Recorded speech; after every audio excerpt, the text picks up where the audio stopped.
My name is Jared Chrome, and I'm Black in Appalachia.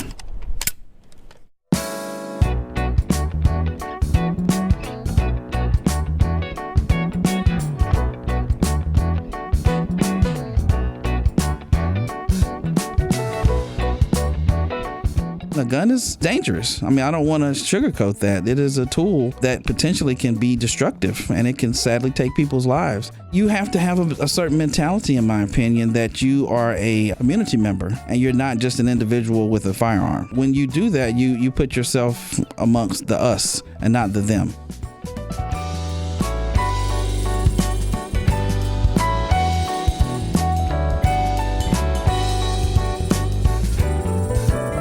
What's up, podcasters? This is Nkechi Elamine, sociologist of race and place in Black Appalachian experiences. And this is Angela Dennis, journalist specializing in race, equity, and social justice. And you're listening to the Black in Appalachia podcast. Whoop, whoop.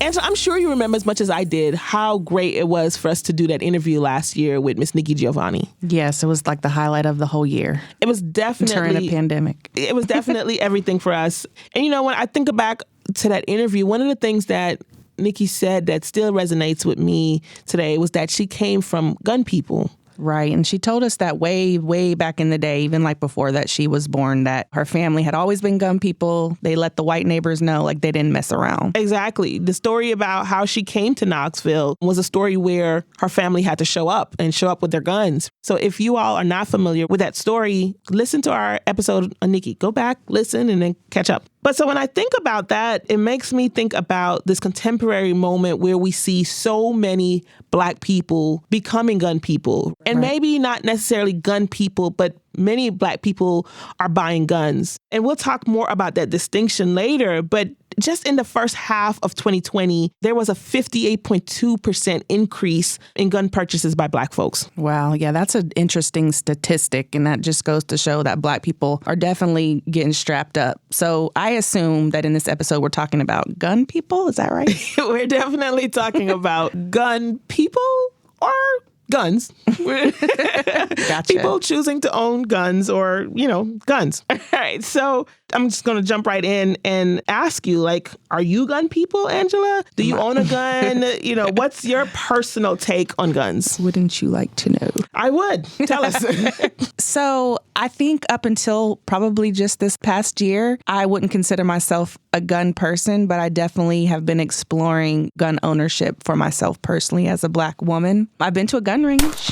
Oh, well, you're better than me.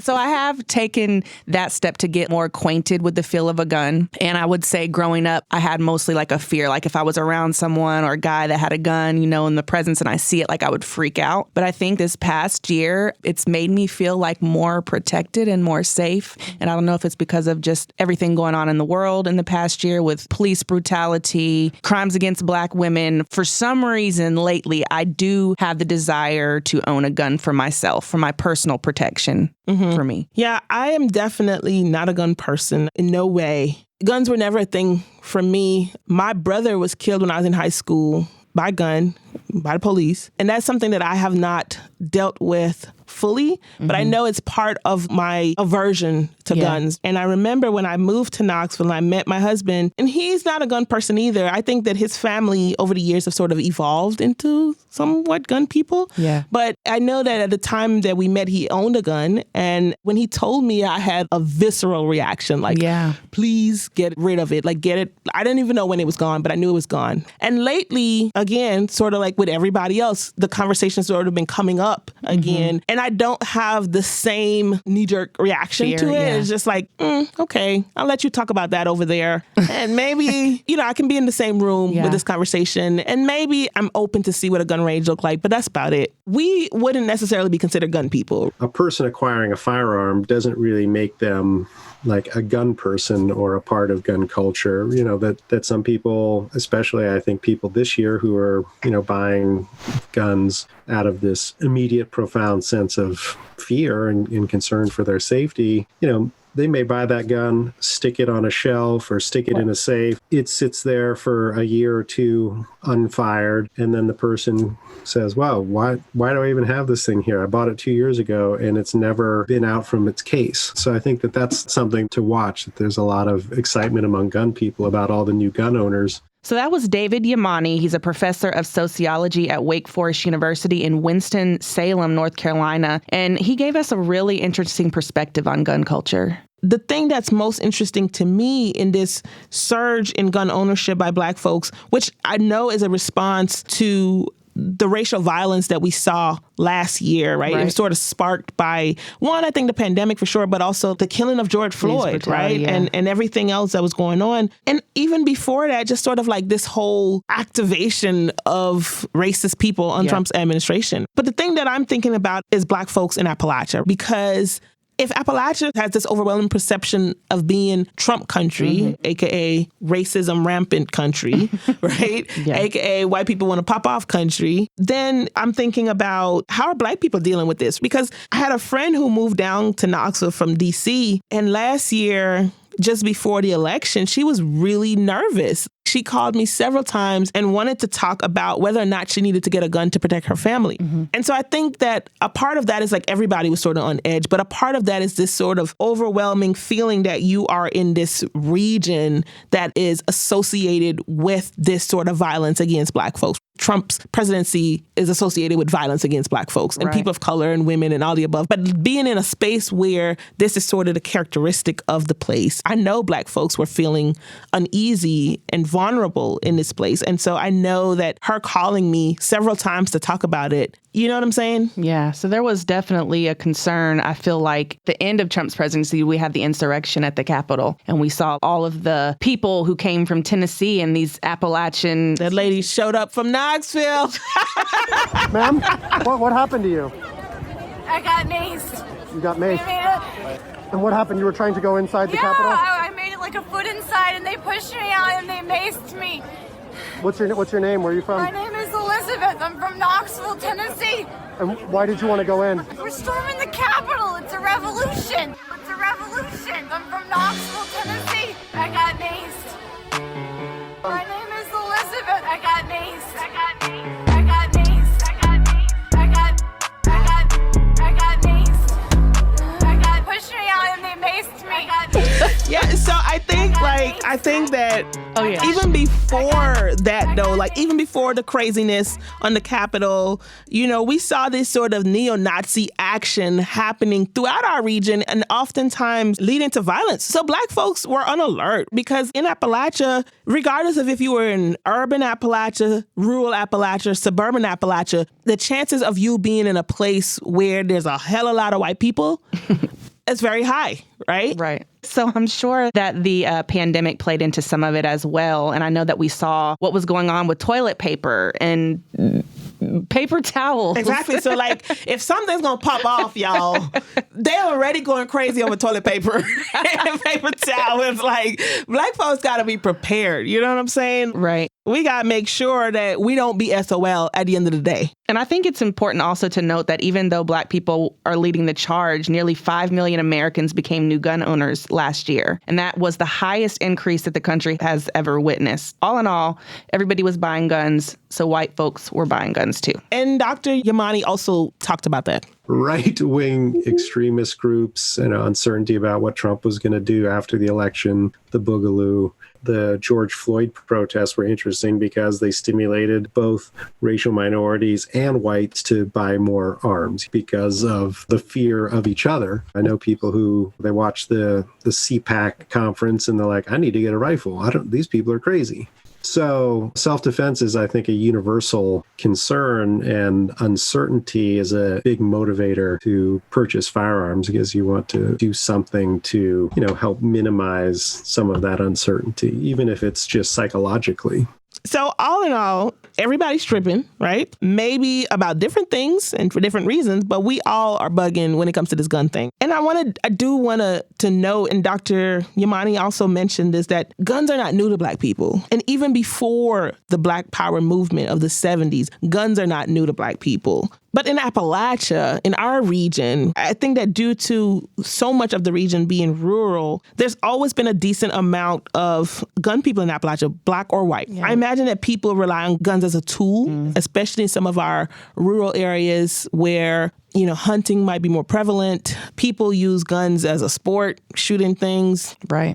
I bet our resident hillbilly can give us a couple of stories on just like shooting cans in his backyard or something. But anyways, I hope he's not shooting birds. But I do remember the first time that I saw a gun range was here in this region, was actually when we went up to Mountain City, Tennessee a few months ago. And this was like Mountain City, Appalachia, very rural. It was a city on top of a mountain. But on the way down from the mountains, we saw this gun range, and I guess it was a public gun range. I'd never seen one before. But to think that this is a part of the cultural landscape, you would assume that people are used to handling guns here. Yeah. But despite this sort of cultural tradition in places like our region, we are seeing a shift in gun ownership for hunting or sport into a more sort of gun ownership for protection and in response to fear. There's been a super high amount of new gun owners. So like the people who are buying guns, this 52% increase that we saw, most of them are new gun buyers or new gun owners.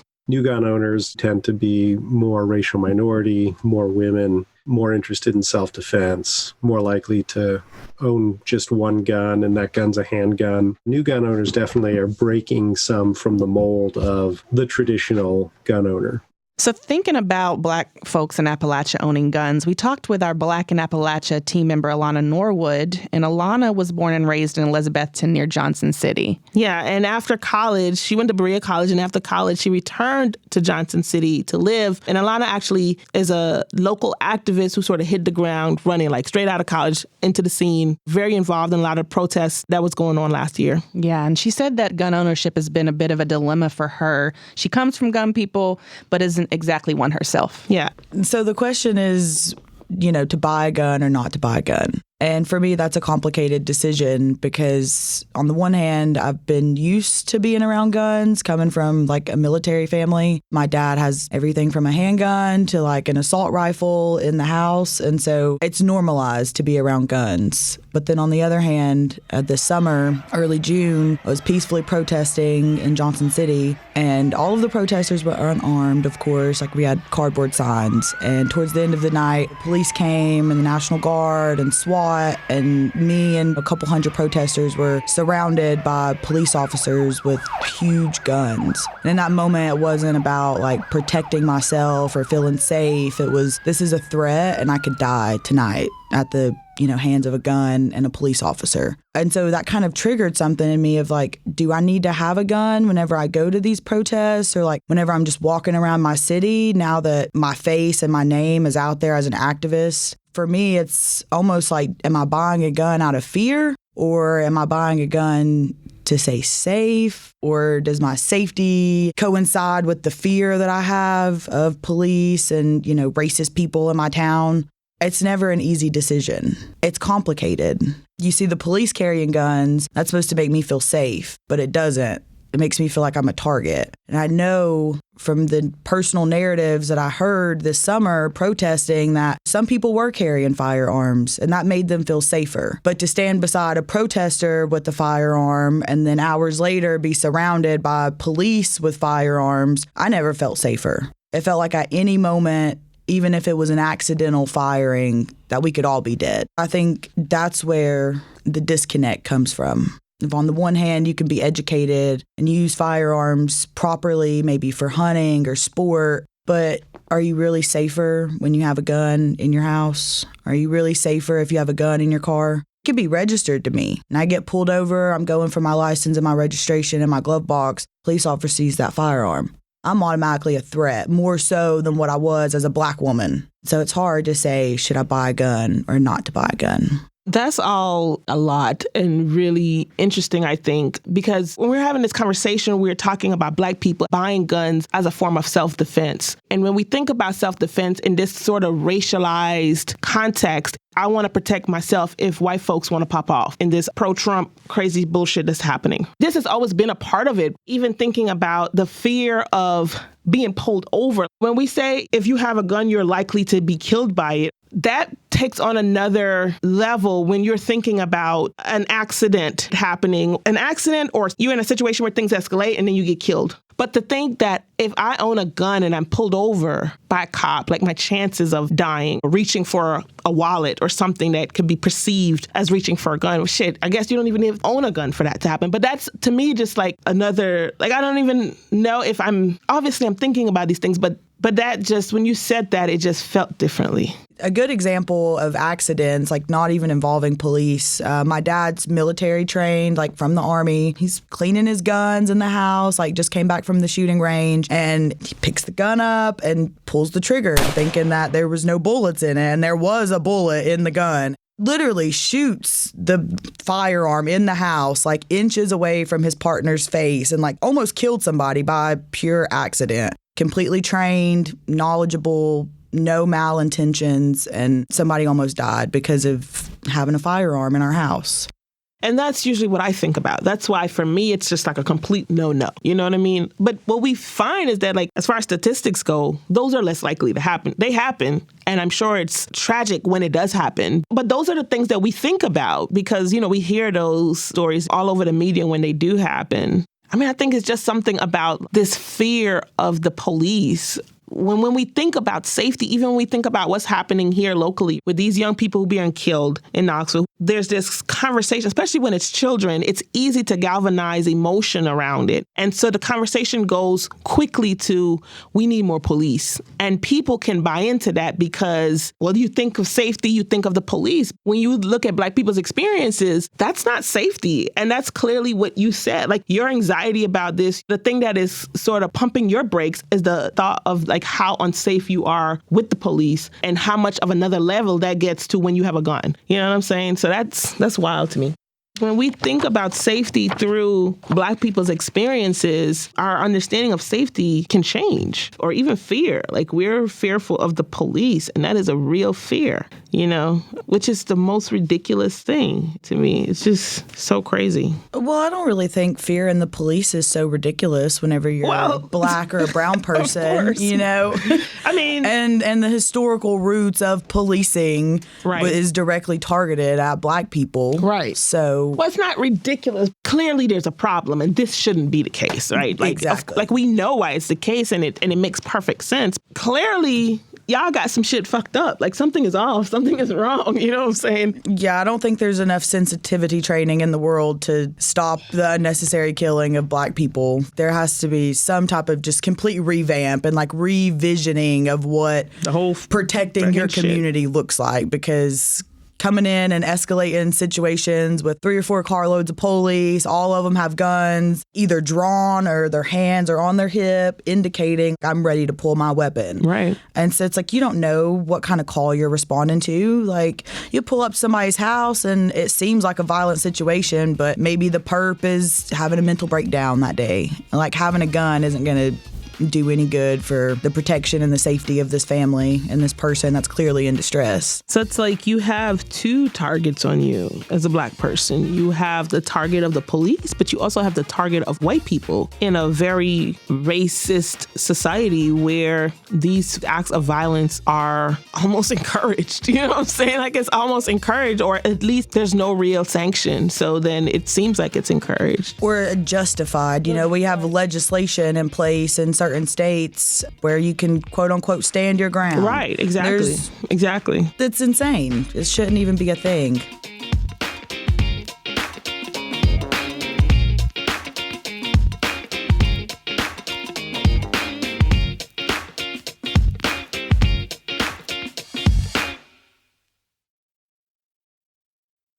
So we know that typical gun owners are sort of who we think of when we think of like Thug Dynasty, right? Middle-aged white guy, politically conservative, middle class, rural. And Black people are less likely to own guns. And I think that part of the reason why we're hesitant to buy guns is because of gun violence. We're inundated with all of these narratives from the media of gun violence. Breaking news from the suburbs. Police are investigating a shooting that left a scene of devastation, leaving at least 3 people dead, shot and killed. We get story after story of senseless killing of Black kids, Black youth, Black men in particular between the ages of 15 and 24. Yeah. And for me, obviously, as a journalist who has to actually cover these stories, just elicits a very personal response. It's emotional, seeing our young people dying at the hands of gun violence again and again. And, I do feel like the media tends to overemphasize these narratives, obviously. But, right now it's like there's this dark cloud looming over our city in terms of the violence. And it's exhausting. Just recently we saw this playing out here in Knoxville. Right. We had 5 Black high schoolers between the ages of 15 and 17, all killed in the span of just a few weeks. In the vicinity of their school and their neighborhood. It's something that we're still wrapping our minds around as a city, as a community, as Black people, right? People are hurting. People are not sure how to make sense of these killings. It's really sad. But the saddest part is that it's not new. This isn't some new reality for us. It's been happening since the 90s. And just here recently during COVID-19, I feel like gun violence has definitely increased in our city, but also nationwide. And part of what's so difficult about this is usually the response of city officials and other authorities who sort of always go to policing as the solution to gun violence. We were just talking about how unsafe Black people are when police are involved, period. For me, it's so upsetting because, our neighborhoods, our communities are already over-policed. Our schools are over-policed. And to me, to add more policing into the mix, I can't even call it a Band-Aid. It just pulls a wound open even more, just creates more hurt, more violence, more danger for Black people. I mean, we just saw it in Knoxville when one of the kids that was killed recently was a young man who was shot by the police. So in a situation where a child was in crisis and needed assistance and the police was called in, the police killed him. So again, it's just, I don't see how these things don't make sense. How does it not make sense that when we bring police into our situations, they get worse? And it's frustrating because we know what is at the root of gun violence. We've studied this for years. We know that poverty and systematic inequalities are at the root of this violence that we see. Yes, and Dr. Umani spoke to this point in our interview. As sociologists, we tend to think about root causes. There's a saying that a lot of liberal gun owners use, which is that guns don't kill people, systemic inequality kills people, right? You could also say systemic racism kills people. It's a byproduct of people being in a situation where they feel like this is kind of rational behavior. I don't buy the notion that people get a gun in their hand and get crazed. We have it happening in the Piedmont Triad where I live right now, is that there's a shooting and a retaliatory shooting and a retaliatory shooting and a retaliatory shooting. People are shooting at each other out in front of the courthouse. So these are the extent to which people just don't feel like they have any other alternative. That's the life that they're involved in. But that again is, a very small proportion, in any community. The vast majority of people in that community are victims of that behavior rather than perpetrators, whether it's directly or we know a lot about the indirect effects of gun violence in terms of, PTSD symptoms, the ability to perform well in school, those kinds of things. That gets lost as, people are like, well, gun violence is really concentrated in certain areas. But then it's like, yeah, but even within that, it's extremely concentrated. Angela, I think it's important for us to reiterate what Dr. Yamani explained, that systematic racism is what kills people. The gun violence that we see play out in our communities are a byproduct of generation after generation of racial inequalities, of political disenfranchisement, of economic strangulation. For me, there's a very strong link between urban renewal, which we are all talking about in Knoxville, and failing schools and mass incarceration and the gun violence that we're seeing played out today. These are all manifestations of racial oppression. And I think another piece that's important to emphasize is what he said about this being concentrated in certain areas. And I think that you, in the work that you do day to day, can really understand that concentration. Yeah, when these killings, they occur, they start to define the entire community. For instance, all of East Knoxville becomes dangerous. Obviously, when we see certain headlines, as a reporter, sometimes I cringe, and so I try to be careful. Personally, I think it's important that we begin to understand that the way that we tell stories plays a role in the stigma that is placed on the entire Black community, and we have to be mindful of that. This is still a place that people, our children, they live, they work, they play. All Black people are not involved in this violence, and it's just a small, concentrated group of people. And as you said, this is a byproduct of systematic racism. And of course, systematic racism is a word that we're not supposed to say in Tennessee. Thank you, state legislators, like crazy. But anyways, it is definitely a byproduct of systematic racism. Talking about all of this, we had a conversation with one of our friends who is a community activist, a resident of East Knoxville, and a Black gun person who we thought had some interesting perspectives. So when we sat down with Jared Kroom, we asked him if he was a gun guy. Well, I'll start with that. Gun people is often a pejorative in our modern society. It harkens to a vision of a person who stormed the Capitol on January 6th. And there are many layers to the gun culture, if you will. And African-American people have a context when it comes to guns. There's numerous stories of how guns have saved Black lives, how guns have been utilized to fight in the military, liberating our quote-unquote nation with Black lives. So we have a long history in this country with guns, and Appalachia in particular has a long history of firearms. When the settlers, if you will, came to this area, it was guns that killed the game and the Indians that stood in the way of them colonizing this area. It spread into Black people as well. There are many avid hunters in the Black community here in Knoxville and beyond in Appalachia. So I'm a gun person. Yeah, so he's definitely a gun guy. Yeah, Jared is gun people. And I think that some of it probably comes from his background. And we asked him about that. I was into guns before going into the military, but it was definitely an alignment of things that made gun culture and military culture are synonymous. So it really sort of professionalized my understanding and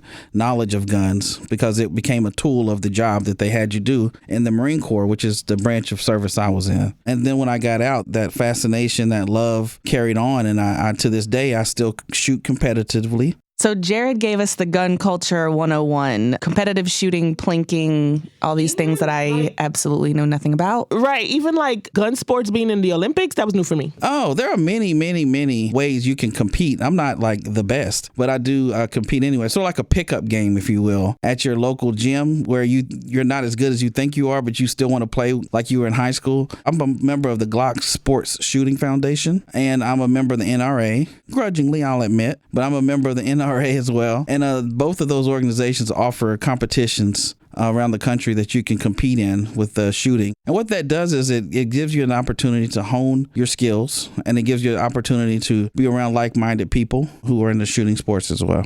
The other thing, we definitely could talk about all the fun and games with this, but I know that Jared understands guns and how dangerous they are. And of course, he has to reconcile with being a gun advocate and then what is happening in his community. And we talked about that. A gun is dangerous. I mean, I don't want to sugarcoat that. It is a tool that potentially can be destructive, and it can sadly take people's lives.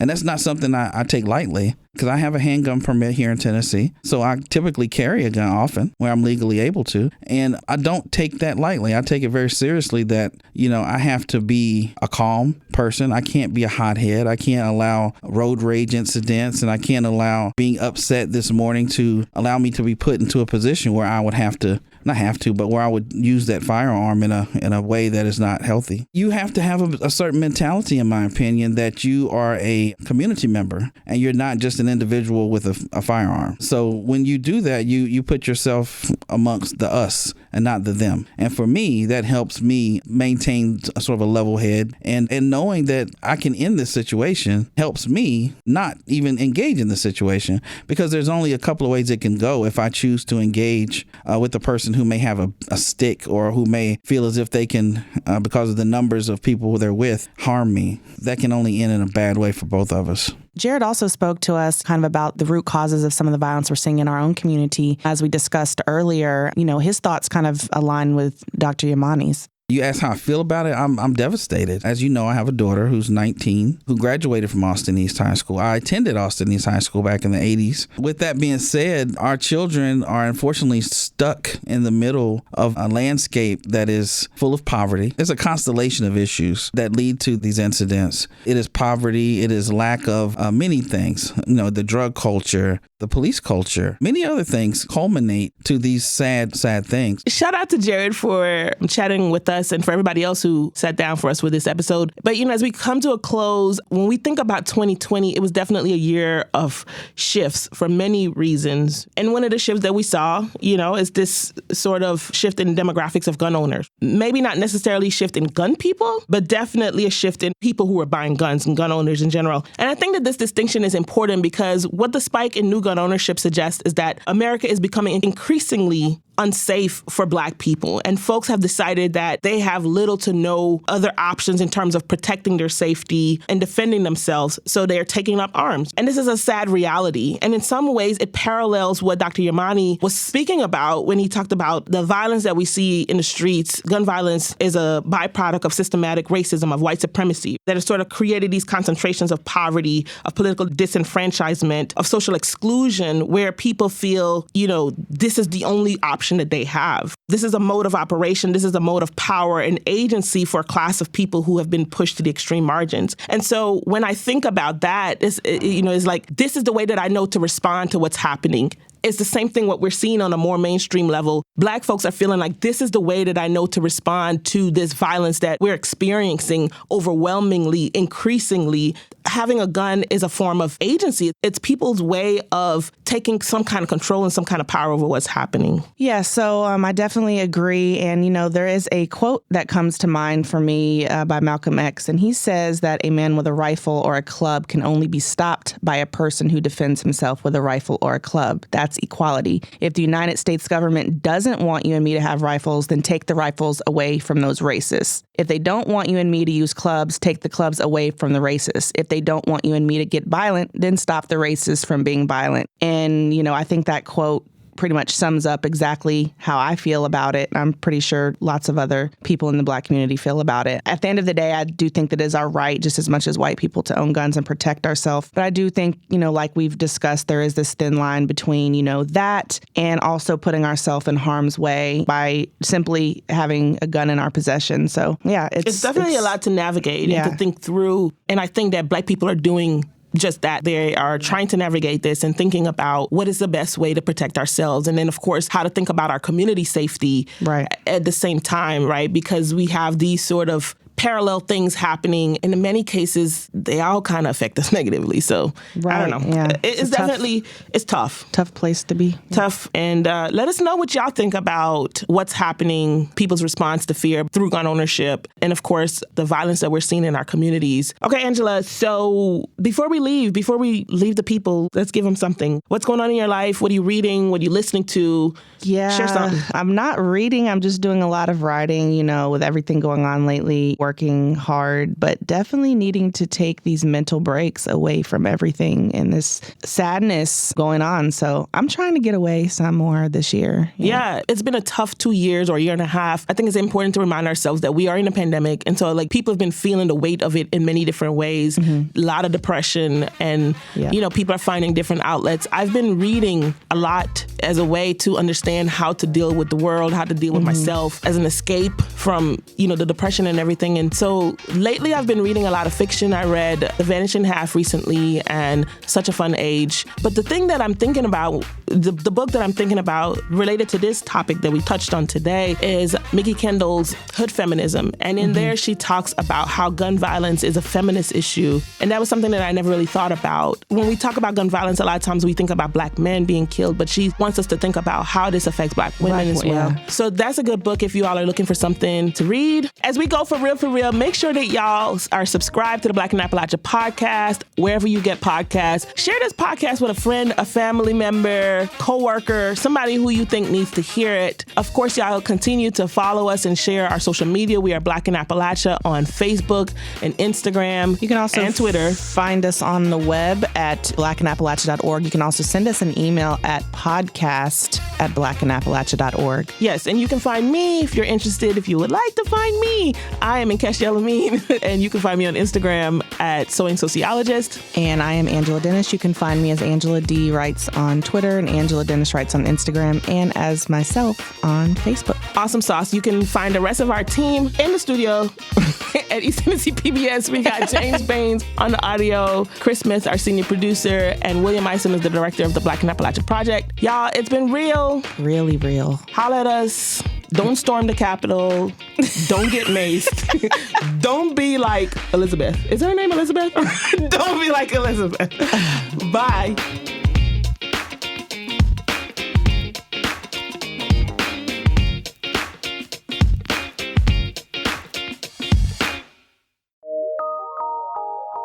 From PRX.